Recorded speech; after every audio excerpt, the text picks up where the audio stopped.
تنظیم بہت سخن اسی سلسلے میں 24 گھنٹے جو ہے وہ رواں دواں رہتی ہے۔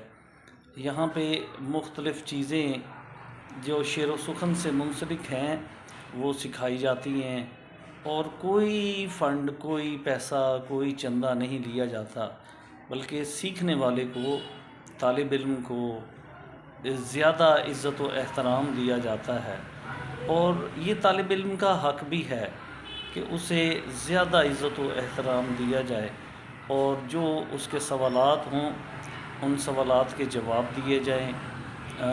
بحر کیا ہے، رکن کسے کہتے ہیں، اور رکن کس طرح وجود میں آتا ہے، تخلیقیت کسے کہتے ہیں، یہ ادبی مذاکرے، ادبی اشعار کے جو ہے وہ اس پہ محاکمے، اور ایک اچھے شعر کی خصوصیات کیا ہوتی ہیں، بوتیکا کے مطابق یا حالی کی مقدمہ شعر و شاعری کے مطابق جو ہے ایک اچھے کلام کی ورتھ کیسے ہوتی ہے، کیسے ایک شعر جو ہے وہ نسلوں کی امانت بنتا ہے، اپنی تشہیر خود کرتا ہے، اپنا سامع یا اپنا قاری خود پیدا کر لیتا ہے۔ ہم سمجھتے ہیں کہ ہر جوہر کا کوئی مغنی ہوتا ہے، ایسے ہی یہ ادب کے معاملات بھی ایسے ہیں۔